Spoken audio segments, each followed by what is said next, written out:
नमस्कार दोस्तों। आज हम लोग पढ़ेंगे क्लास 10वीं का अर्थशास्त्र का तीसरा चैप्टर, जिसका नाम है मुद्रा, बचत और साख। मुद्रा, बचत और साख के बारे में आज पूरी जानकारी हम लोग इस वीडियो के माध्यम से करेंगे और आपको एक एक क्वेश्चन आपको समझ में आएगा। इस चैप्टर से जितने भी सब्जेक्टिव प्रश्न और ऑब्जेक्टिव प्रश्न पूछे जाते हैं वो आपको बिल्कुल याद हो जाएगा। सिर्फ आप हमारे वीडियो को अंत तक देखते रहें, स्किप ना करें, आपको पूरा चैप्टर का ऑब्जेक्टिव और सब्जेक्टिव याद हो जाएगा। जी हाँ, विश्वास रखिए याद होगा। तो चलिए देर ना करते शुरू करते हैं। पहला हम इस पे टॉपिक में है मुद्रा। तो समझते हैं कि मुद्रा कहते हैं किसको। प्रश्न आएगा आपसे कि मुद्रा को परिभाषित करें। मुद्रा कहते हैं किसको या मुद्रा को परिभाषित करें, ऐसा प्रश्न आपसे पूछा जाएगा। तो मुद्रा क्या है?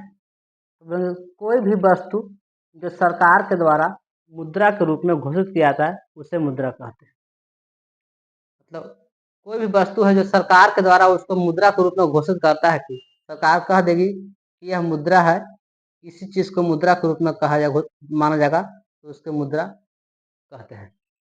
और मुद्रा के चारों ओर सभी वस्तु घूमती रहती है, ऐसे भी कह सकते हैं। वह वस्तु जिसके चारों ओर सभी वस्तु घूमती रहती है वह मुद्रा का रूप होता है। अर्थात मुद्रा क्या है आगे समझ आपको। वह वस्तु ये कहेंगे जो कोई भी वस्तु सरकार मुद्रा के रूप में उसको घोषित कर देता है तो उसे लोग मुद्रा कहते हैं। परिभाषा कैसे बनाएंगे? वैसा वस्तु जो सरकार के द्वारा मुद्रा के रूप में घोषित किया जाता है उसे मुद्रा कहते हैं। और मुद्रा के चारों ओर सही वस्तुएं घूमती रहती है, ये मुद्रा।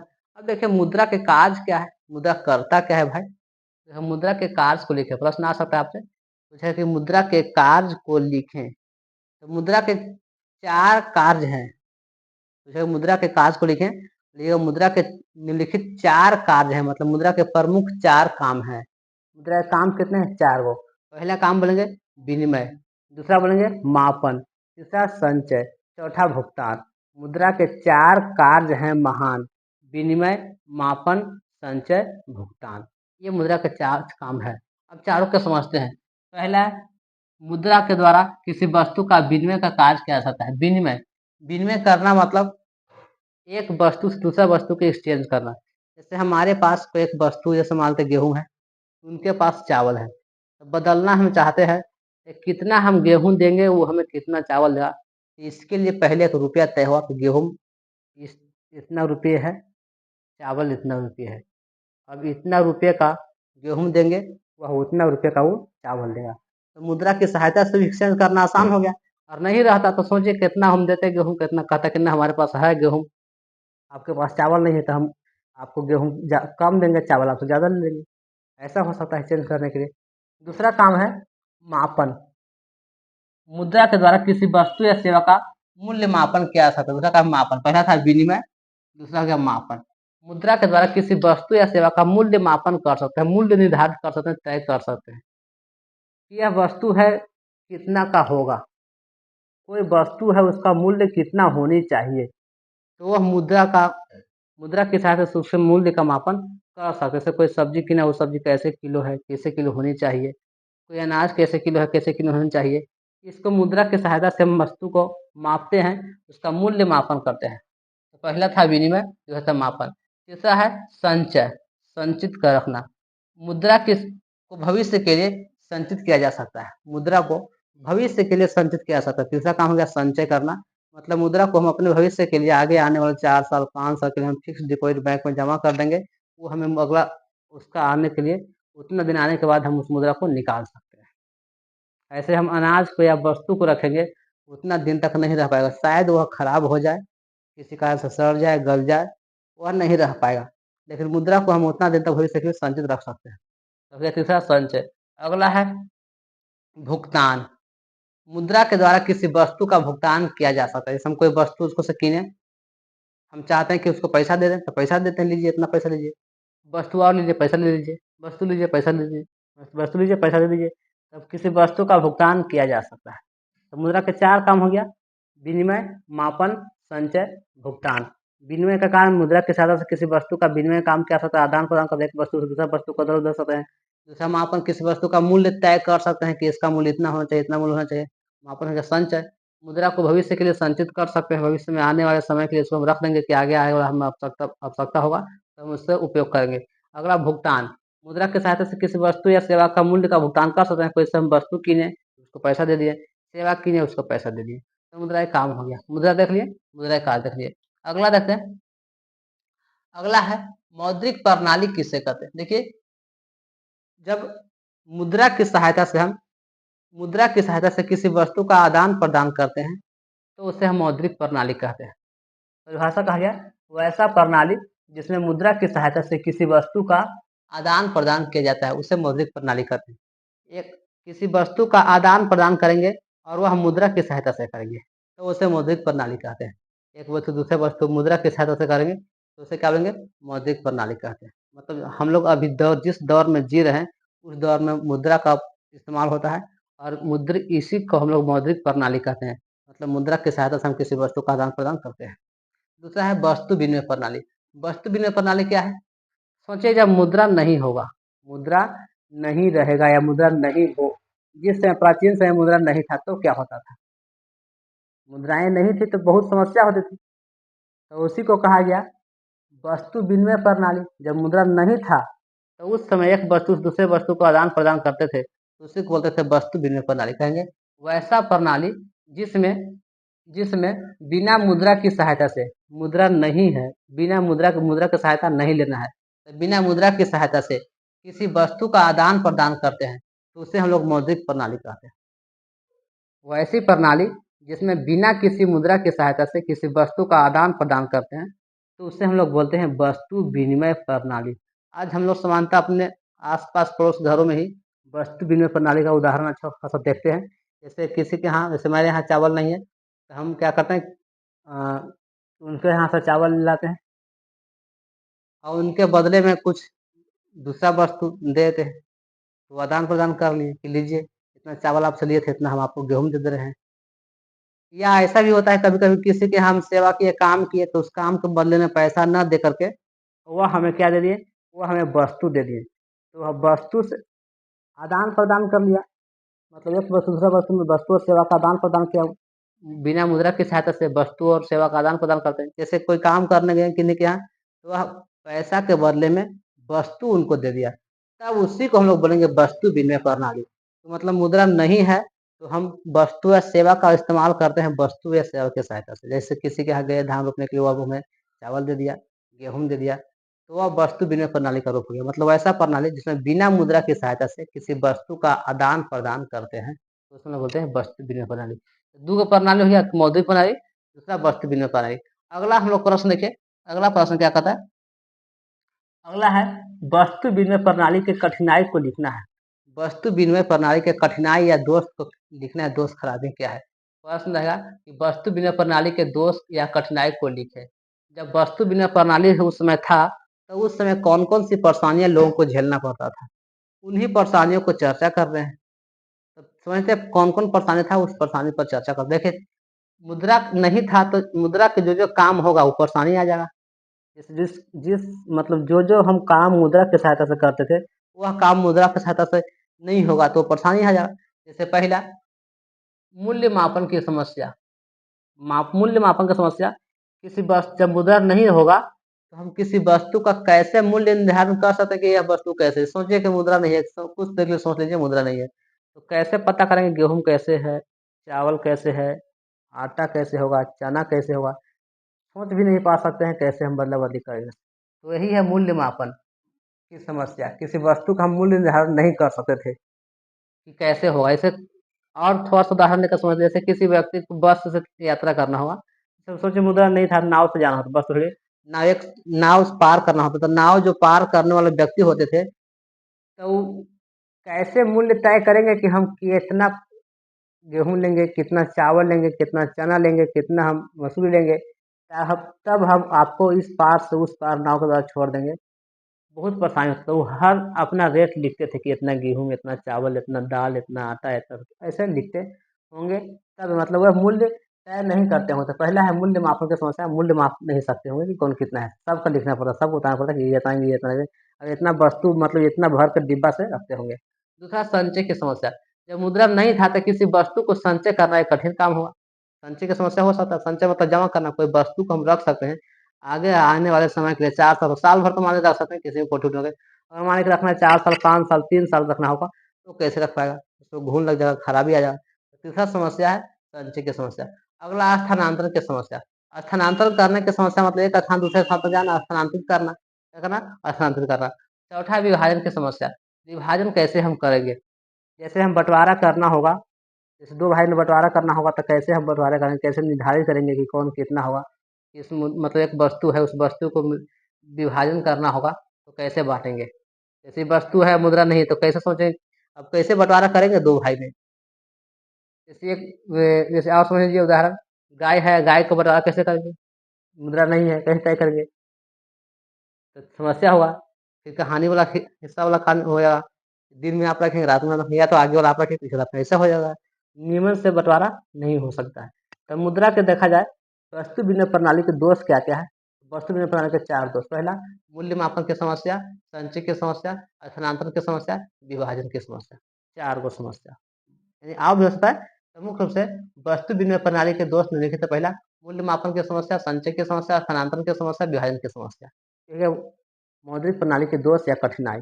अगला प्रश्न आएगा, मुद्रा के विकास पर प्रकाश डालें। मुद्रा कैसे कैसे विकास हुआ है, कैसे कैसे हमारे इस अस्तित्व, इस रूप में मुद्रा आया है, इसके बारे में प्रकाश। तो आप कहेंगे मुद्रा का विकास निम्नलिखित प्रकार से हुआ है, मतलब निम्नलिखित क्रम में हुआ है। पहले देखिए मुद्रा क्या हुआ, पहले था वस्तु मुद्रा। क्या था, वस्तु मुद्रा। कोई भी वस्तु उस समय जो लगता था कि वह महान अच्छा है, यही वस्तु सर्वश्रेष्ठ है, तो वस्तु, जैसे कृषि युग में कृषि कृषि युग था, उस युग में खेती एक वस्तु था, वो लगता है जिसके पास ज्यादा खेती है, ज्यादा खेत साफ कर रहा है, वो धनी है, ज्यादा खेत धान उपजा कर सकता है, ज्यादा अनाज उगाया है। तो उस समय कृषि युग था, तो कृषि युग में कृषि था। उससे अब लिखा शिकारी युग होगा, तो शिकारी युग में शिकार वह मुद्रा के रूप में काम करते होंगे। शिकारी युग में जैसे कि जो ज्यादा शिकार मार कर ले तो ज्यादा दिन तक अपना भोजन खा सकता है और आराम से चैन से रहेगा, तो उसके पास शिकार ज्यादा है, तो धनी ज्यादा व्यक्ति हो जाएगा। फिर कृषि युग में कृषि, शिकारी युग में शिकार, तथा पशुपालन युग में पशु। जिस समय पशुपालन का युग आया होगा, उस समय में पशु जो वस्तु है या वस्तु एक जानवर है, वह मुद्रा के रूप में काम किए होंगे। तो पहला ये मुद्रा के वस्तु मुद्रा में तीनों आ गए, कौन कौन, शिकारी युग में शिकार, पशुपालन युग में पशु, और कृषि युग में कृषि। ये तीनों वस्तु मुद्रा के रूप में कार्य किए। आगे समझ आपको। अगला है धातु मुद्रा। धातु मुद्रा मतलब जब वस्तु मुद्रा समाप्त हो गया तब उसके बाद धातु मुद्रा आया। किसी निश्चित धातु को मुद्रा के रूप में घोषित किया गया। जैसे उस समय सोना, चांदी, इस समय कीमती बहुमूल्य धातुएं थे, तो इस धातु को उस समय धातु मुद्रा में कोई आकार फिक्स नहीं था, कैसनो धातु है, उस धातु को तिरखुट चरखुट कैसो वह मुद्रा के रूप में काम कर रहे। मतलब कह सकते हैं कि धातु मुद्रा मतलब कीमती धातुओं को मुद्रा के रूप में प्रयोग किया गया। कीमती धातु जिसको मुद्रा के रूप में प्रयोग किया गया। अगला सिक्का। अब कोई राजा हुए तो वह मुद्रा को, वह कीमती धातु को एक निश्चित आकार दिया गया, तो उसे ही सिक्का कहा गया। मतलब निश्चित आकार दिया, धातु ही है तो उसका एक निश्चित आकार दिया कि यही आकार रहेगा, उसी को मुद्रा माना जाएगा, उसी को पैसा माना जाएगा। तो उस सिक्का के रूप में काम किया। किस रूप में काम किया, सिक्का के रूप में। जैसे गोलाकार तो बाद में है, चरखूट, तीनखूट, ऐसे पंचखूट ऐसे पहले था, 6 भुजा, षष्ठभुज, ऐसे सिक्का पुराने पुराने आप सिक्का देखे होंगे। तो उसमें निश्चित आकार मतलब किसी राजा के द्वारा वस्तु को कीमती धातुओं का एक निश्चित आकार प्रदान किया गया, आकार दिया गया, तो उसे हम लोग कहेंगे सिक्का। अगला आ गया पत्र मुद्रा। पत्र मुद्रा के रूप में, पत्र मुद्रा के रूप में कह सकते हैं हम लोग कागज के नोट चलाए गए। पत्र मुद्रा के रूप में कागज के नोट जो पत्र मुद्रा के रूप में काम किया। अगला है प्लास्टिक मुद्रा। प्लास्टिक मुद्रा के रूप में किसको काम किया, तो प्लास्टिक मुद्रा के रूप में एटीएम कार्ड चलाया गया, क्रेडिट कार्ड चलाया गया। ये प्लास्टिक मुद्रा के रूप में हुआ, ATM card, credit card plastic मुद्रा के रूप में गया। अगला साख। साख में चेक पत्र यानी चेक का प्रचलन किया गया। साख मुद्रा के रूप में किसका प्रचलन किया, चेक, यात्री चेक, ये सब साख मुद्रा के रूप में प्रचलन किया गया। देखिए साख मुद्रा के रूप में चेक का प्रचलन हुआ। अब हम लोग फिर से एक बार रिकॉल कर लेते हैं। मुद्रा के विकास कैसा होता है? पहले वस्तु मुद्रा, फिर धातु मुद्रा, फिर सिक्का, फिर पत्र मुद्रा, फिर प्लास्टिक मुद्रा, फिर शाख मुद्रा। वस्तु मुद्रा में क्या क्या हुआ? शिकार युग में शिकार, पशुपालन युग में पशु, कृषि युग में कृषि इत्यादि वस्तुएं मुद्रा के रूप में काम किए। अगला धातु मुद्रा। वस्तु मुद्रा के बाद कीमती धातुओं का प्रचलन हुआ, जिस समय उसमें धातुओं को मुद्रा के रूप में घोषित किया गया। अगला सिक्का। किसी राजा के द्वारा निश्चित आकार धातुओं का एक निश्चित आकार दिया गया, जिसे सिक्का कहा गया। अगला पत्र मुद्रा। पत्र मुद्रा के रूप में कागज के नोट चलाए गए, जो पत्र मुद्रा के रूप में काम किया। कागज के नोट की 10 रुपया का 5 रुपया का ऐसे नोट चलाए गए।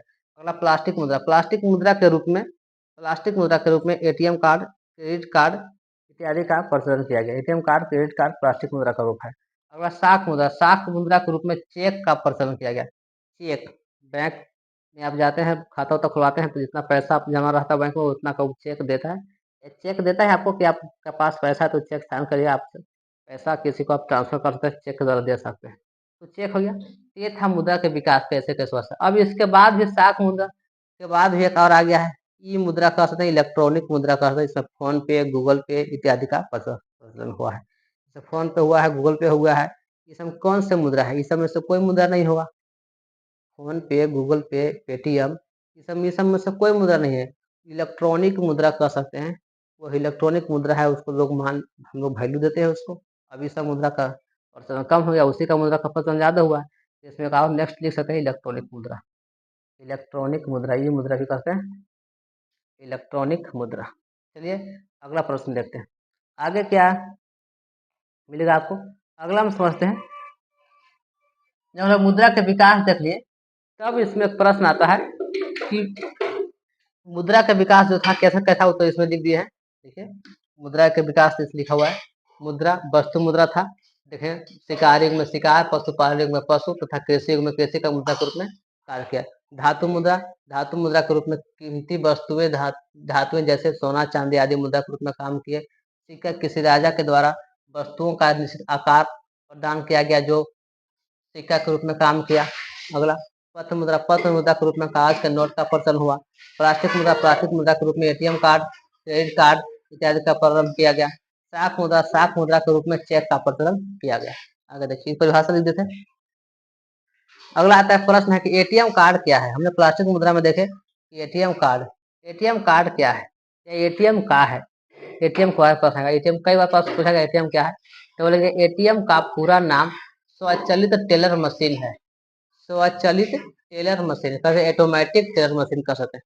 स्वचालित है, ऑटोमेटिक है, अपने से काज करता है मशीन है। इस मशीन की सहायता से कोई भी व्यक्ति किसी भी समय अपने बैंक में जमा राशि एटीएम कार्ड के द्वारा निकाल सकता है। एटीएम क्या है बोलेंगे, एटीएम का पूरा नाम ऑटोमेटिक टेलर मशीन है। इस मशीन की सहायता से कोई भी व्यक्ति किसी भी समय अपने बैंक में जमा राशि एटीएम कार्ड की सहायता से निकाल सकता है। और यह एटीएम मशीन शहर के विभिन्न भागों में, बड़े बड़े भागों क्षेत्रों में लगा होता है। एटीएम आगे समझ में, एटीएम प्लास्टिक मुद्रा का रूप है। एटीएम मशीन मतलब एक मशीन है जिससे पैसा निकाल सकते हैं, लेकिन अपने बैंक में ही जमा राशि निकाल, दूसरा का राशि नहीं, अपना पैसा खुद एटीएम कार्ड की सहायता से निकाल सकते हैं। अगला क्रेडिट कार्ड क्या है, यह एक प्रश्न ऑब्जेक्टिव है। एटीएम का सिद्धांत क्या है, एटीएम का सिद्धांत कहेंगे 24 × 7 होता है। 24 × 7 कहने का मतलब 24 घंटा 7 दिन। एटीएम का जैसे एम्बुलेंस का सिद्धांत होता है, डॉक्टर का सिद्धांत होता है 24 × 7 मतलब 24 घंटा 7 दिन होता है। कहीं कहीं लिखा 24 × 6 तो समझिएगा 24 घंटा 6 दिन, संडे के एक दिन छुट्टी मार लिया। 24 × 5 तो समझिएगा 24 घंटा 5 दिन 2 दिन संडे, 2 दिन सप्ताह में छुट्टी मारेगा। तो इसी प्रकार से अगला क्रेडिट कार्ड क्या है, तो क्रेडिट कार्ड प्लास्टिक मुद्रा का एक रूप है। क्रेडिट कार्ड क्या है, क्रेडिट कार्ड प्लास्टिक मुद्रा का एक रूप है। कहेंगे इस कार्ड की सहायता से बैंक अपने ग्राहकों को वित्तीय स्थिति देखते हुए, इस कार्ड की सहायता से बैंक, कोई भी बैंक है, अपने ग्राहक को, जो ग्राहक वहां खाता खुलवाया है, उस ग्राहक को अर्थात अपने ग्राहक को वित्तीय स्थिति को देखते हुए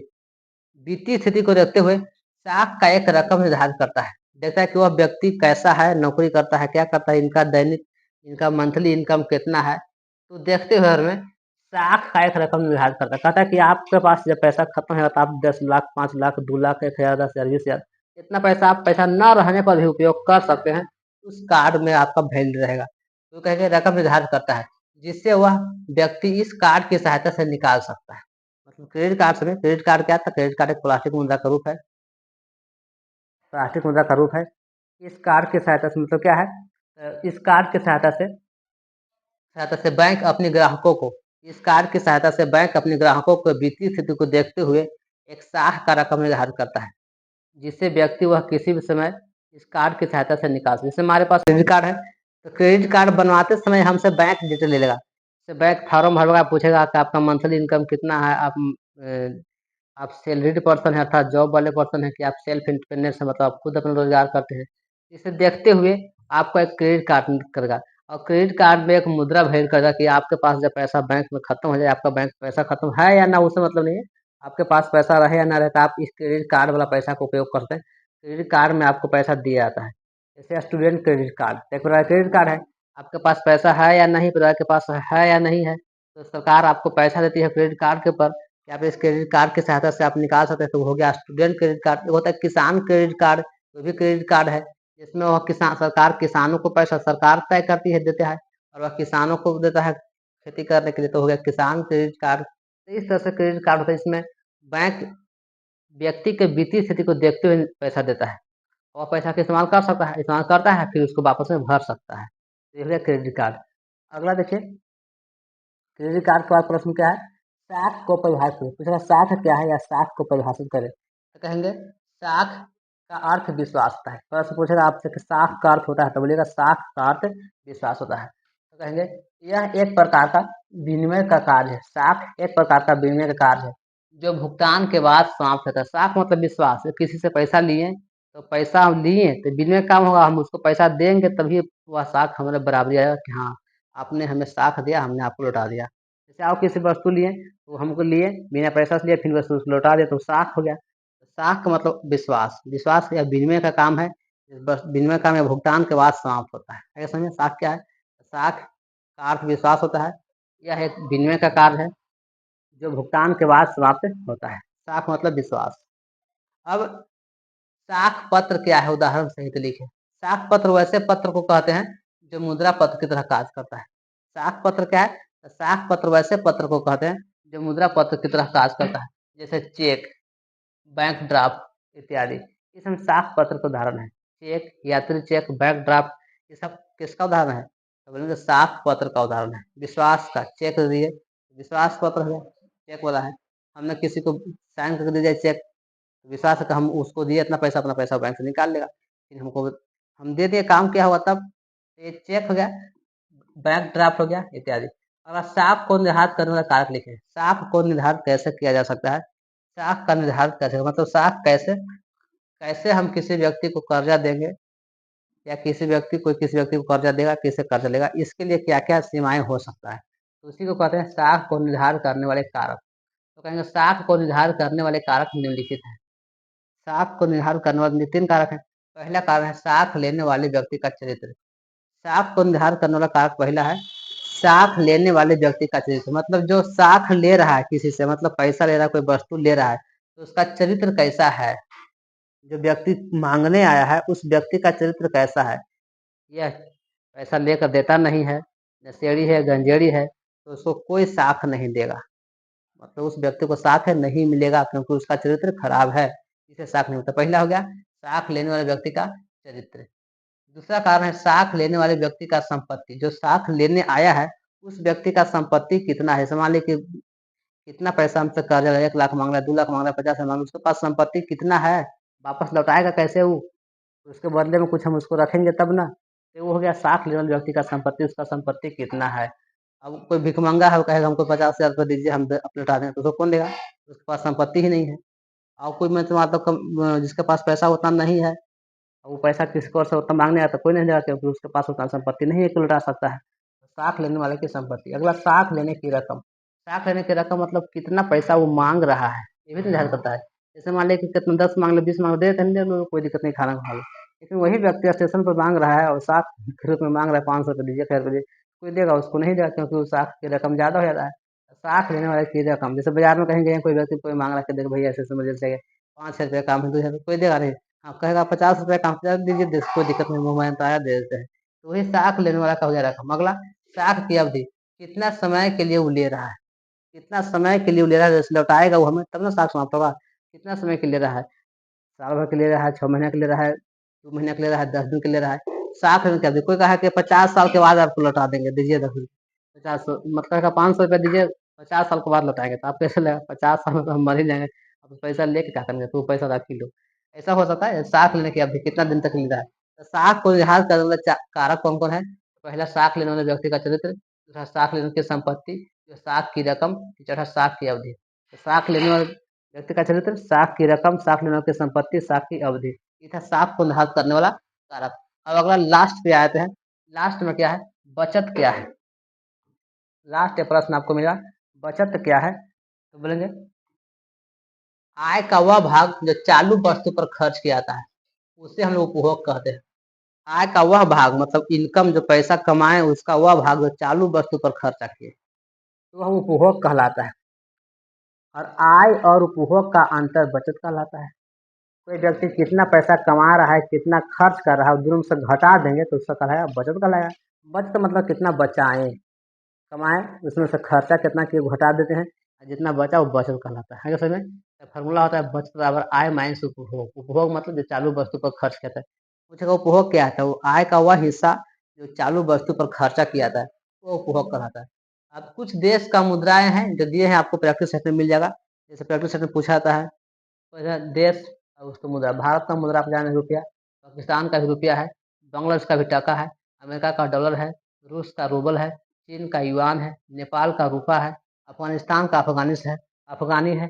एक और मुद्रा है, ये इराक इराक का है दिनार। ये कुछ देश है और उनका मुद्रा याद रख रहिएगा। इराक का दिनार, अफगानिस्तान का अफगानी, नेपाल का रूपा, चीन का युआन, रूस का रूबल, अमेरिका का डॉलर, बांग्लादेश का टका, पाकिस्तान का रुपया, भारत का रुपया।